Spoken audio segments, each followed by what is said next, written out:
Hello there and welcome to LearnBytes, the show that delivers bite-sized pieces of wisdom so you can learn how to increase your efficiency and productivity, embrace your natural creativity and lead with impact.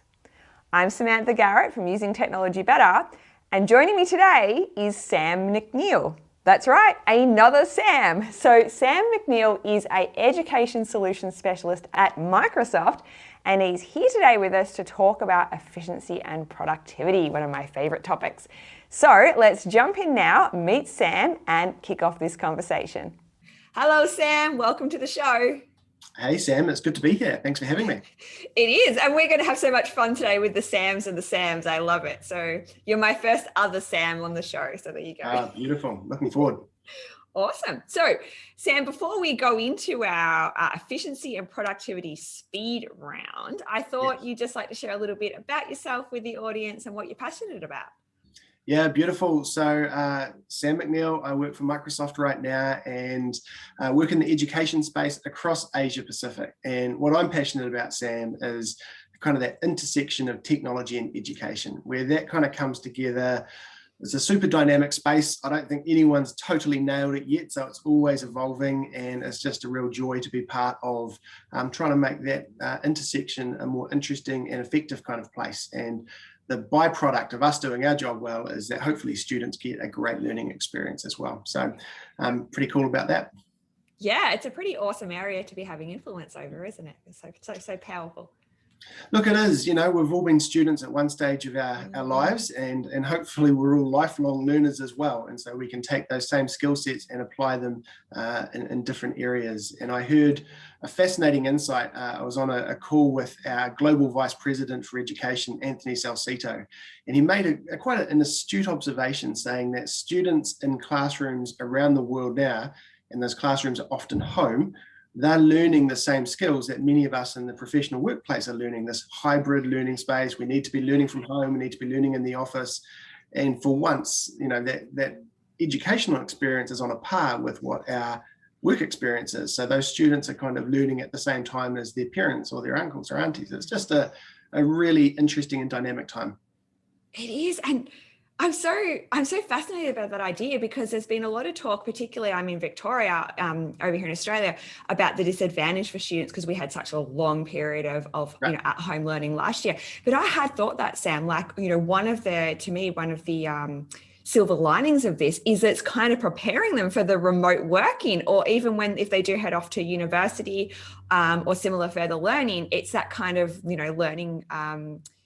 Learning remotely, but they're doing that younger, which is quite interesting. Look, it is, and I'm sure there's going to be a whole lot of PhDs that are born out of the last year, right? As people kind of observe what has happened, what the tracking is looking like, and how this cohort kind of emerged through. And I'm based in Christchurch, New Zealand, and 10 years ago we had these devastating earthquakes that saw students away from traditional learning environments for up to 12 weeks, and then a very disrupted ongoing learning after that. And that has spawned a lot of further academic research as well. And I think we'll see the same from the pandemic globally. Yeah, so interesting to see what's going to come. Indeed.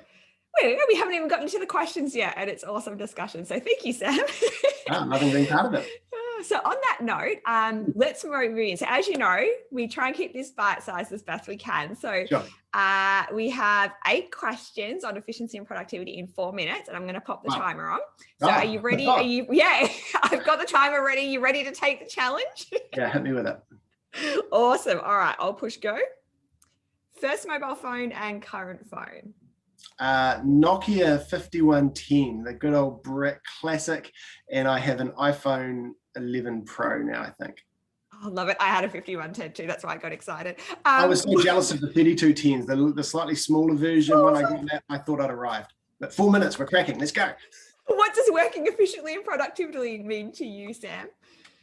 I think it's getting the job done. Ultimately, if you are not being, efficient or productive, you're unlikely to deliver what's expected of you. So I know that sounds boring, but if you're meeting your deliverables, you are being efficient and productive. When and where do you work best? Well, right now, home. previously, I actually quite liked working on a plane because there was no more incoming emails and no more Teams messages. So it was a great place to kind of actually get up to speed with things. But I'm very happy working at home, have a good setup here and making the most of it. Favorite app for helping your efficiency or productivity?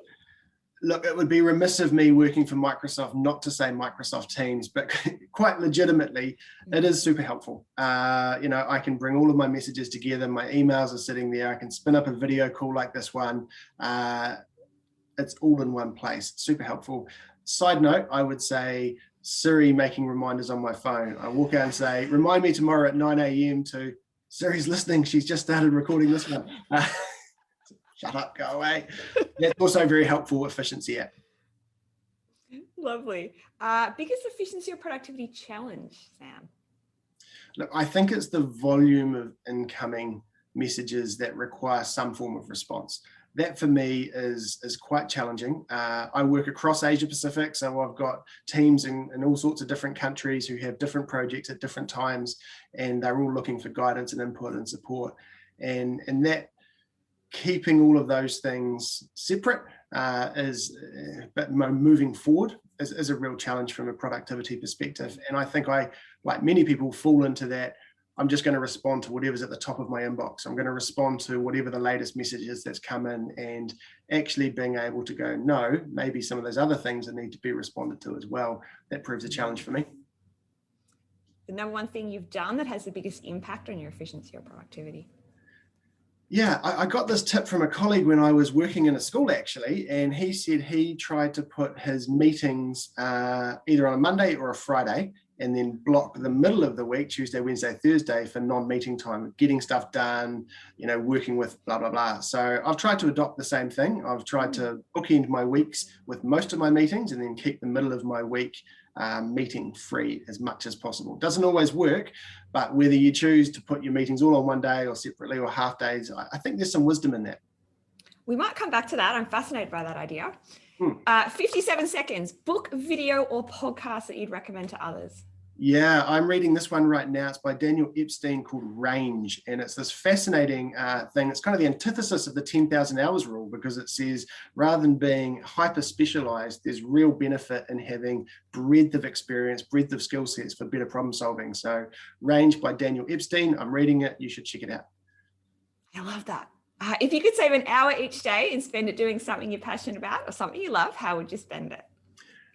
Going for slow bicycle rides somewhere. I love it. I think in another life I would have been a postie, delivering mail, riding a bike every day. I don't like dogs, so I'd have to figure that one out, but just going for slow cruises, particularly during autumn, which we have near in New Zealand, such a beautiful time, around the botanical gardens, that sort of stuff. Good fun. I love that. And look at that, 2 seconds to go. So I'll let the timer go off. Beautiful. Hey. So that cracked me up. I don't like dogs, but I have to figure that out. Oh, that's fantastic. Thank you so much, Sam. And congratulations. We smashed it there in the time. Yeah, well, we've got to be efficient and productive. You gave me 4 minutes. We do. And I love an interesting thing is I think most people don't realize how long they speak for. And, I have observed that many people will get up and they'll have a preamble of quite a period of time before they get to what they want to talk about. And then they wonder when we say, actually, your time's up. Why they look surprised. So it's something I've been trying to work on as well. Yeah. And it's so true, because it's easy to go on tangents, even when you're not talking to someone, with yourself. Like if you just pop something into your head, and even when you called me out when I started talking about what phone I had, and you're like, come on, let's get back on track. But it is so easy, which I loved, by the way, it's so easy to do that. And it's interesting too, coming back, I was thinking about one in Microsoft PowerPoint, the presentation coach tool. Yeah. And what's really fascinating about that is I've always been someone that hasn't rehearsed for speaking, right? But to your point, those odd times when I have, I notice that I get more succinct. And that because I guess you kind of refine what you want to say. And that's why, just bringing back, I thought it was a good opportunity to highlight that tool in PowerPoint, because I think that helps you do that kind of thing. It does, and I think it produces clarity of thought, and that's a really good thing. We can be succinct with our words, avoid some of the waffle. I had a great opportunity to visit a bunch of schools in Melbourne in early 2016, and the last one I visited, they were actually running an edu meet at the end of it, and I'd never been to one of these, but it was this idea of collection of teachers, educators, IT leaders came to the school, and the format was either 2 minutes or 7 minutes, and it was strictly enforced, really. And it allowed them to stop one person dominating the room, boring everybody, or just it's all about me. And so what I came back and I implemented them in our city in New Zealand as well, because I love the idea that it sharpened people saying, hey, you've clearly got something good to say, but you've got to be able to convey that in 2 minutes or 7 minutes. And I invited the rector where I was working at the time to give one of these breakouts. And she took 7 minutes, and she took the first 5 minutes to do a big waffly rambling, and then she got started, and I said, that's 7 minutes. And she looked so surprised, and it just reinforced for me that people are not focused from the get-go. And when we want to respect other people's time, when we want to be efficient and productive, particularly in meetings, I think we need to observe some of those. And I'm actually a bit of a fan of saying, hey, if we all agree you've got 20 minutes, when I ring the bell for 1 minute to go, we're actually going to stop you at the 20-minute mark. And it's just a change in workflow, right? It is. And I love that you've linked that to meetings, because I think, I certainly feel that that's where so much time is wasted. And look, I'm sure everyone has. I've been in that situation where you're sitting in a meeting and going, oh my goodness, would you just get on with it? Because you do notice this waffle. And the person gets to the point, and I'm totally guilty of it myself. But I just think if we do individually focus on having that clarity and that sharpness, as you talked about, and getting to the point, and one way to do that is to hold each other accountable, isn't it? Because otherwise, we just keep talking and the meeting just keeps going over, so that's really, really interesting. Yeah, it's good. I think you've got to set that baseline and expectation at the outset so that everybody's on board. And I think we also recognize that meetings sometimes, serve a different purpose, which is some of the social interactions as well, which are often very important too. But maybe that's just saying, actually, we do allow 5 minutes or 7 minutes or whatever it is at the outset to have the small talk, the catch up, the other sort of thing that's really important to well-functioning teams. But when we hit go, we go, and we stick to timeframes after that. Yeah, I think that's so powerful. And I'm really looking forward to the audience hearing that, Sam, because I think that's a really super powerful message, which is a lovely segue, actually. The bit I wanted to jump back to as well, you mentioned that idea of having the Monday and the Friday for meetings and that middle of the week free. What impact has that had for you and your workload? I'm really interested to hear what the benefits you felt from that are. Yeah, it's interesting. And I continue to evaluate whether it's the right way for me to work, because what I do find is on that Monday in particular, I can go back to back to back to back to back meetings, and then at the end of the day and go, there's a lot of follow-up action items I need to do. There's a lot of other stuff that's just come in through the normal communication channels during those meeting times. I need to respond to those. Is that actually killing the following day, the Tuesday, and not making that especially productive either? And so I continue to evaluate. For now, it works because it allows me to be hyper-focused on particularly the catch-ups around the region that I need to be having in the different countries that I'm supporting as well. I like that. But I think by also setting some of those meetings on a Friday, it allows me to almost bookend the week and say, are there follow-ups and actions from some of the meetings on Monday that I also need to kind of respond to by using Friday meeting slots to accomplish that, and with the check-ins that might be necessary as well. So I've found benefit from it. What I haven't done, and I notice some of my colleagues do and some of my friends do this as well, they're very good at actually blocking time in their calendars just for administrative maintenance. And I haven't done that. I'm curious if you've ever done that, Sam. From my perspective, it's something I'm thinking about, because I am finding that otherwise people will see my calendar as free and they'll just book stuff in there. And I'm like, probably I had kind of mentally intended to use that time to do some admin, and now I can't because I've accepted this meeting. So, there's different ways of achieving these things, right? Yeah, definitely. And I think it really is an experiment. And I love that you said you're still figuring out, if it's the right way, because it is it's just all an experiment. That's what it is. But yeah, I mean, to answer that, yes, I do that block out time for work, if you like.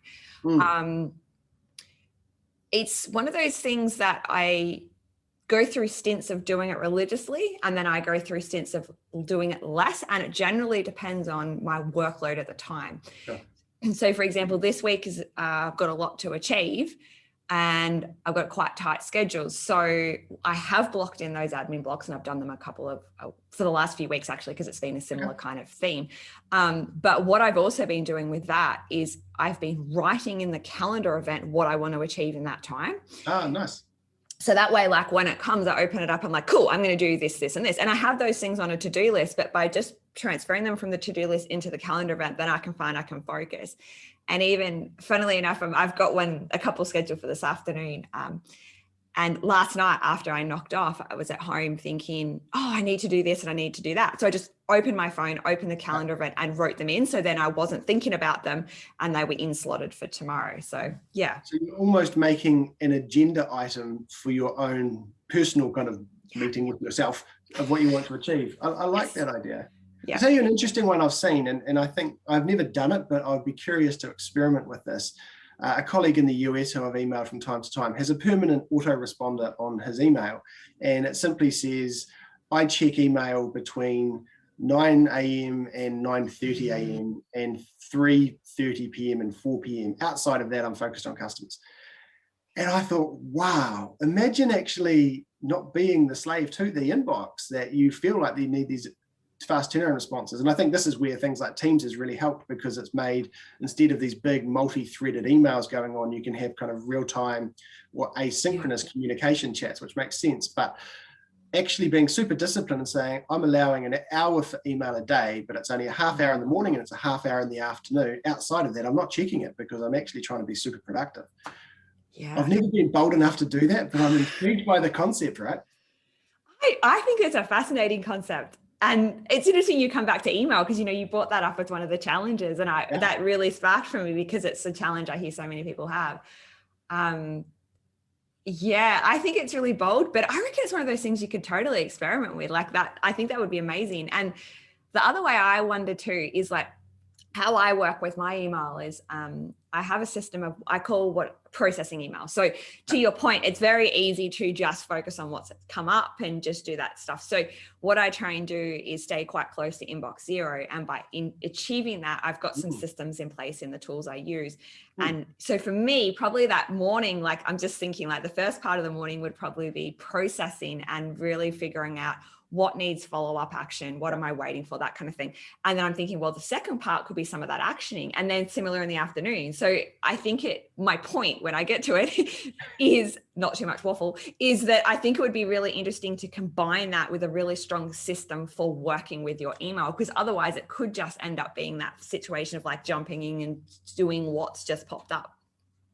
Look, totally. And I've experimented in the past with something like the getting things done kind of philosophies on how to kind of manage inboxes and assigning tasks and when they're going to happen and so forth. There's lots of different ways of achieving this. It's it's a very interesting idea. People, and again, maybe it comes back to what we define as being productive and efficient, right? Because that definition might be different for different people, and it may not be inbox zero for everybody. But I applaud you if you're achieving that. Well done, you. Oh.